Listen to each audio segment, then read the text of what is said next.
Une cérémonie en espagnol dans une église bondée de Caroline du Nord. Ils sont honduriens, salvadoriens ou mexicains. Leur pays compte parmi les plus dangereux au monde. Certains ont fui l'insécurité ou les menaces de mort. C'est le cas de Nelly. Elle fait partie des nombreux fidèles originaires de Rey Toca, au Honduras.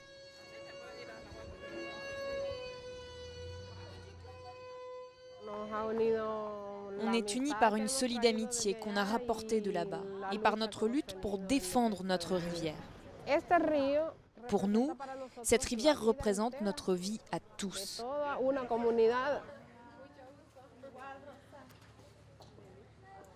Et ce n'est pas un vain mot pour Nelly qui a échappé de peu à la mort. Dans son combat pour sauver le Petacón.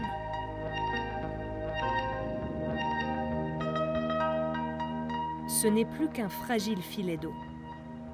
La sécheresse qui sévit en Amérique centrale et un projet de barrage hydroélectrique menacent de le tarir pour de bon. Sur ces rives, les terres épuisées ne nourrissent plus les habitants. Andoni est né à Rey Toca. Il vit de la culture du maïs et du haricot rouge. La taille a vraiment changé. Normalement, ils devraient presque tous avoir cette taille-là. Mais maintenant, vous voyez, les épis sont devenus tout petits. Depuis 10 ans, les rendements s'effondrent. Semer un champ est maintenant un investissement à risque. S'il ne pleut pas, Andoni perdra tout. Les semences, les engrais et un an de travail. Parfois, on se décourage, mais on s'accroche encore à l'espoir que l'hiver prochain sera meilleur et que le climat va changer.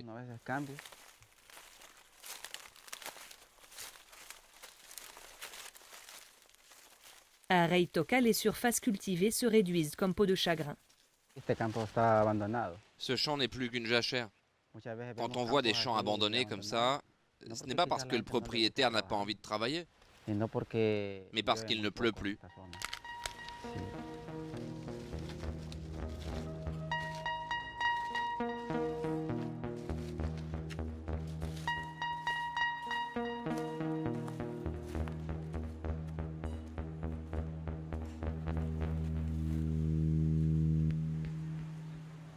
Les agriculteurs et une partie des habitants sont mobilisés contre le projet de barrage hydroélectrique de l'entreprise Progelsa, qui a commencé les travaux en 2015. On a réuni toutes les signatures. C'est quoi? C'est une pétition? Oui, regardez. À la mairie, ce matin, le groupe tente de faire réagir la nouvelle équipe municipale. La détresse des habitants pèse bien peu face aux intérêts de la multinationale. Je ne parle pas qu'en mon nom, mais en notre nom à tous. Cette rivière, elle appartient un peu à chacun d'entre nous. C'est pour ça qu'on veut que vous sortiez de votre silence. Rey Toca est sur le territoire de l'ethnie Lenca. À ce titre, toute exploitation des ressources aurait dû donner lieu à une consultation populaire, que les habitants attendent encore. Si quelqu'un arrive avec un projet de cette envergure, il ne sera pas bien reçu, parce que notre rivière ne résisterait pas à un tel projet de production d'énergie. Mais c'est depuis le palais présidentiel que la concession a été accordée. Le maire n'a en fait que peu de pouvoir. Alors c'est sur le terrain que la bataille se livre.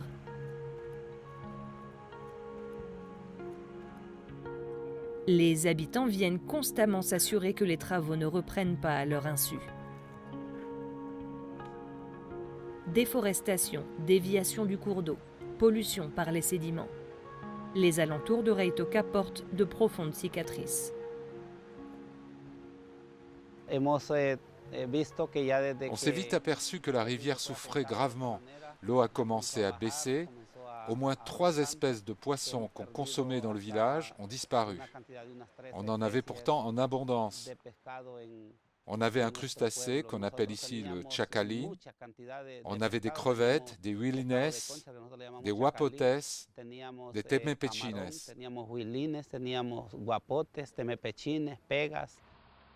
Ils étaient tous ici le 15 janvier 2018, quand l'armée a tenté de les déloger.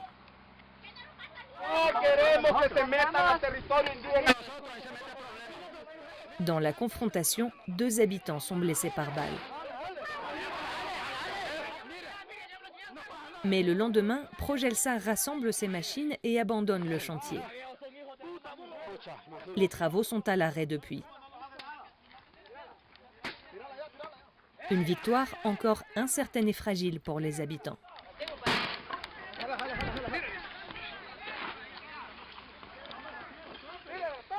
Nelly y était. Quelques semaines après l'incident, des hommes font irruption chez elle et lui mettent un pistolet sur la tempe.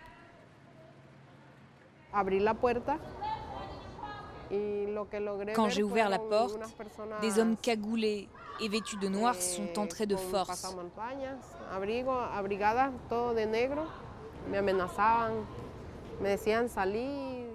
Ils me menaçaient.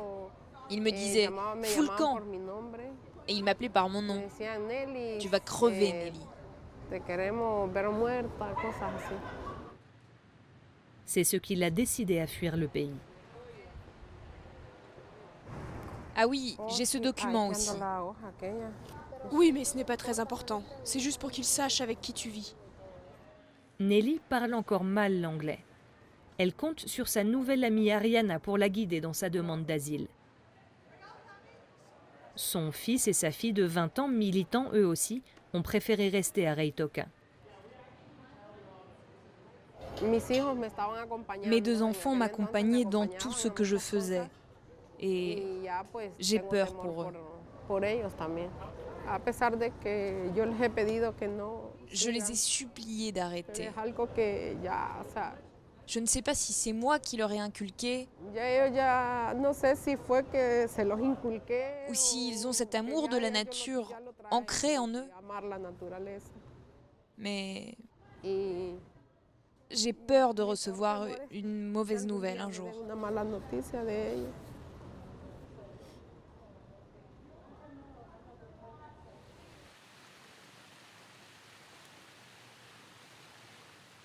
Menacés de mort pour défendre une rivière. Au Honduras, plus de 130 militants écologistes ont été tués en 10 ans. Un sinistre record qui le place en tête des pays les plus dangereux pour les défenseurs de l'environnement. Et pendant ce temps, les terres se dessèchent. L'état d'urgence environnementale a été déclaré en 2018 dans ce qu'on appelle le couloir sec d'Amérique centrale à cause du manque d'eau. Mais à Tegucigalpa, la capitale, le gouvernement minimise le problème. Il faut relativiser l'importance des méga-projets.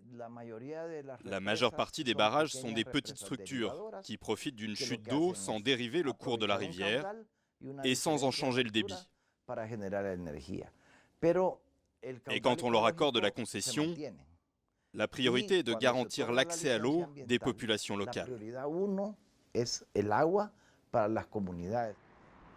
Mais n'y aurait-il pas une autre logique derrière ces concessions? Pour le comprendre, il faut remonter à juin 2009. Un coup d'État militaire destitue le président socialiste Manuel Zelaya. Dans l'indifférence internationale, il est remplacé par un gouvernement ultralibéral.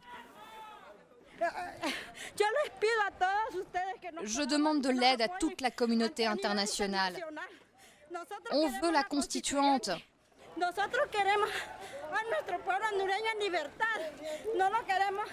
On veut la liberté pour nous, les Honduriens. On ne veut pas de la botte militaire. On veut le retour de notre président.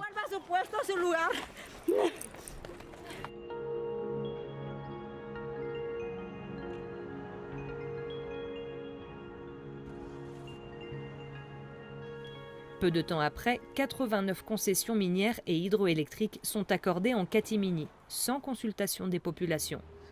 Les ONG dénoncent ce passage en force. C'est ce qu'on a appelé un paquet cadeau de concessions.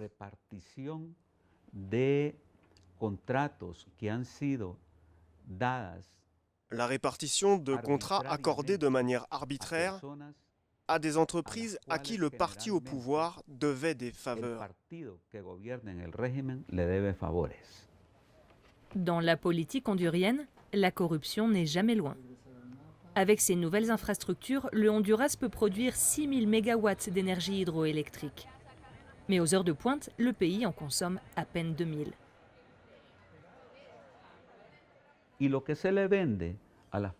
Et ce qu'on fait croire à la population hondurienne, c'est qu'il faut sacrifier les rivières et les ressources naturelles pour satisfaire les besoins en électricité du pays. Mais ce n'est pas le cas.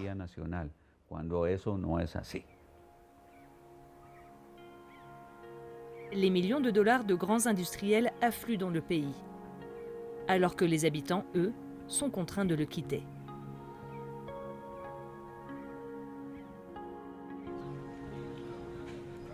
Au fil des années, les rues de Reitoca se sont vidées. Andoni a vu partir presque tous ses amis d'enfance. Ici vit un homme dont tous les enfants ont émigré aux États-Unis. Ses fils comme ses filles. Les jeunes d'ici, ils s'en vont vers des pays où il y a un besoin de main-d'œuvre pour les travaux difficiles. Et les femmes, elles partent en Espagne. Beaucoup d'entre elles travaillent là-bas comme auxiliaires de vie pour des personnes âgées. Comme Andoni, beaucoup d'agriculteurs travaillent désormais à perte. Quant à son voisin Bartolomé, il s'est résigné à laisser partir ses enfants.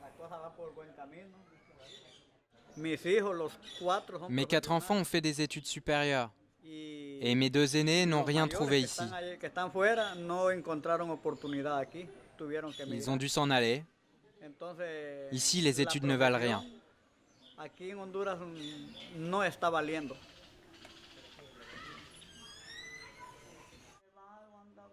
Cette année, Andoni ne pourra rien vendre. Il vit avec sa mère, gravement malade. Ils auront à peine de quoi se nourrir. Avec ces haricots, on s'en sort toute l'année. Mais on n'a pas assez de maïs parce qu'on en consomme plus.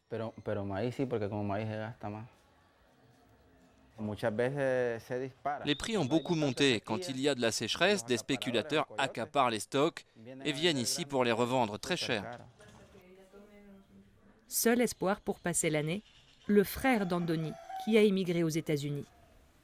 L'argent qu'il envoie permet de payer les médicaments de leur mère. Mon rêve, c'est de monter une petite entreprise avec mon frère, avoir un peu de bétail,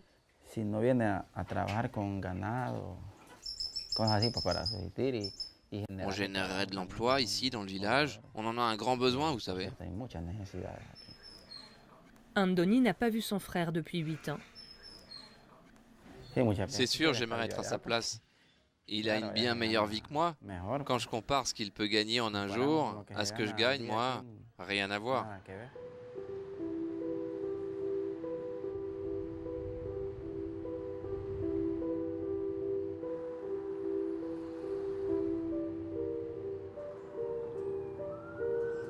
Pourtant, tout n'est pas rose pour ceux qui sont partis à Durham. Eugenio était agriculteur à Reitoca. Il y a 5 ans, la baisse des récoltes l'a poussé à émigrer. Il travaille maintenant 6 jours par semaine, 10 heures par jour.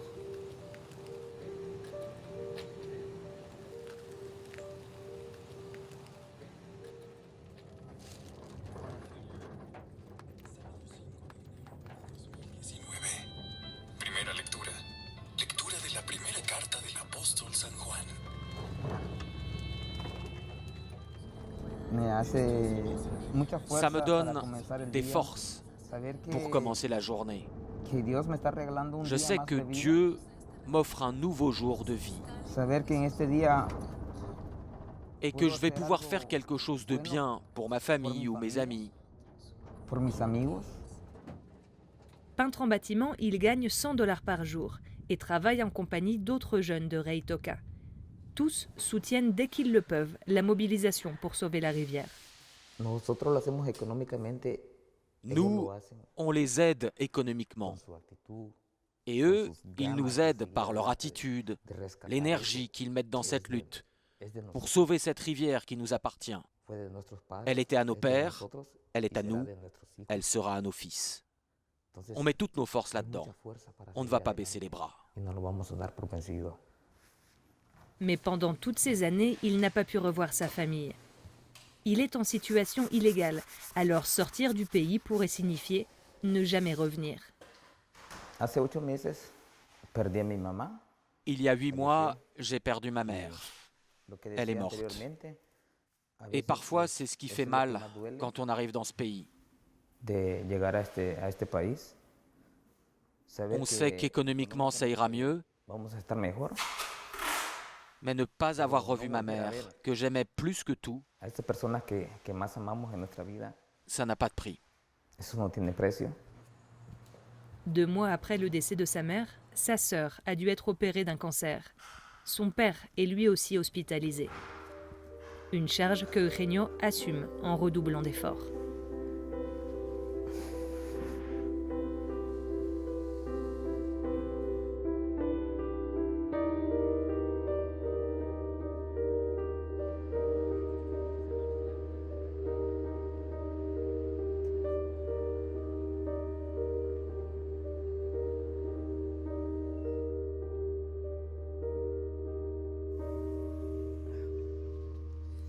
Eugenio transfère de l'argent tous les 15 jours au Honduras.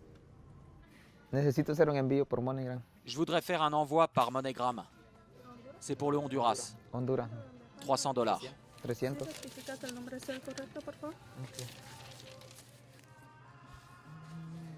Quant à lui, il ne s'autorise aucun luxe.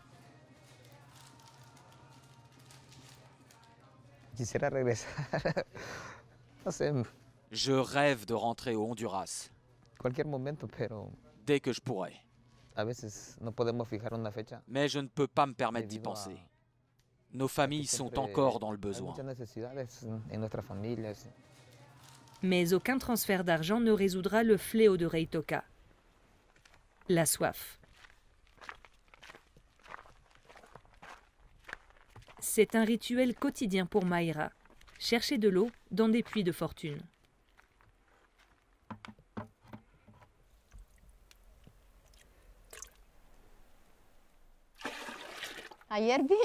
Hier, je suis venue avec le seau, mais je suis repartie sans rien. Il n'y avait plus d'eau. Ce matin, mon mari est venu à 4 heures avant l'aube pour en trouver. C'est préoccupant. D'habitude, les autres années, en cette saison, il y a des ruisseaux. L'eau coule par cette gouttière naturelle, mais cette année, rien. Ce manque d'eau, ça arrive en février ou en mars, mais là, on n'est qu'en décembre. Mayra a pensé s'installer plus près de la rivière. Mais depuis les travaux du barrage, l'eau n'est plus potable. Plusieurs vaches sont mortes après l'avoir bu. Alors chaque jour, elle filtre ce qu'elle a pu trouver dans la montagne.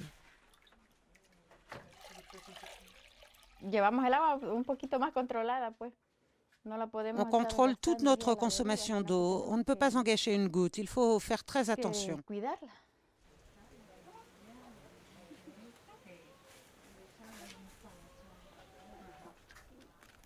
Mayra n'a pas la chance d'avoir un proche aux États-Unis. Sa belle-sœur Vilma et son mari ont bien tenté d'émigrer il y a 3 ans. Une agence leur avait promis un visa pour le Canada, un billet d'avion et un travail garanti. Ils se sont endettés pour s'inscrire, puis plus rien.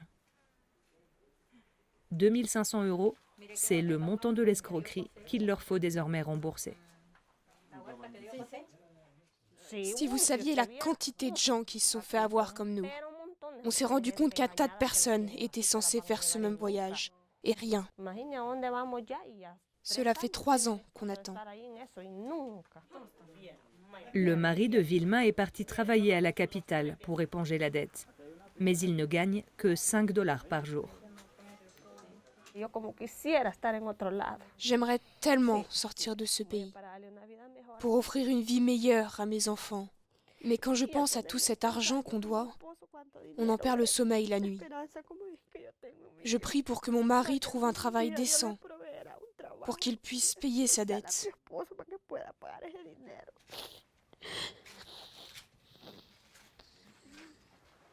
les habitants en détresse économique, les pluies de plus en plus rares et la rivière qui se tait.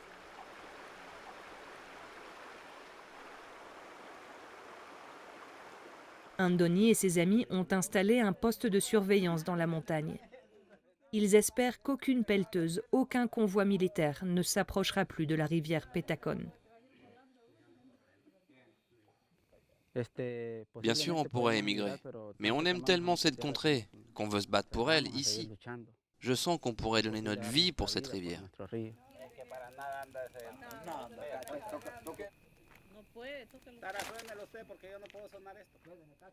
Il ne s'agit pas seulement de l'eau, car il y a aussi beaucoup de méga-projets miniers. Et tout cela part à l'étranger au travers des concessions que le gouvernement a vendues. C'est pour ça qu'on reste si pauvre. Mais si on unissait nos forces et qu'on prenait conscience de tout cela, on pourrait s'en sortir et on n'aurait plus besoin d'émigrer.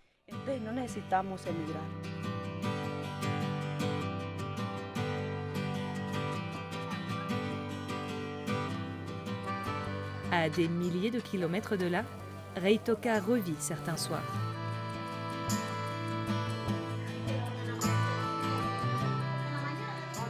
On a préparé de la viande grillée, du riz, des haricots rouges et le chismol, une spécialité hondurienne. C'est la saveur de Reitoka. Presque tous sont en situation illégale. Une simple descente de police pourrait ruiner de longues années d'efforts. Alors les fêtes sont intimes. Tous ont passé leur enfance au bord de la rivière. Nous ne sommes plus à Reitoka, mais Reitoka est en nous. On rentrera un jour et on veut retrouver notre rivière comme on l'a toujours connue. Cette rivière, c'est la vie. C'est notre nombril. Il représente le bien-être de milliers de familles. C'est un rêve dans lequel nous avons tous nagé et joué.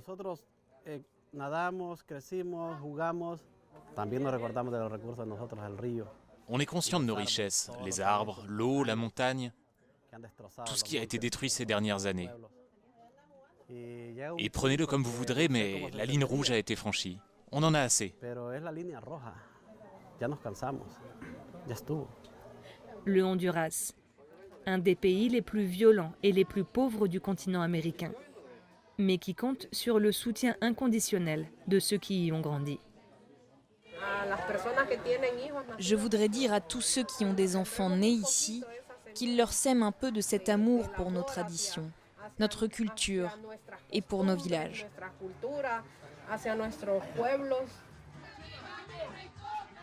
300 Honduriens quittent le pays chaque jour et tiennent à bout de bras l'espoir d'y revenir bientôt.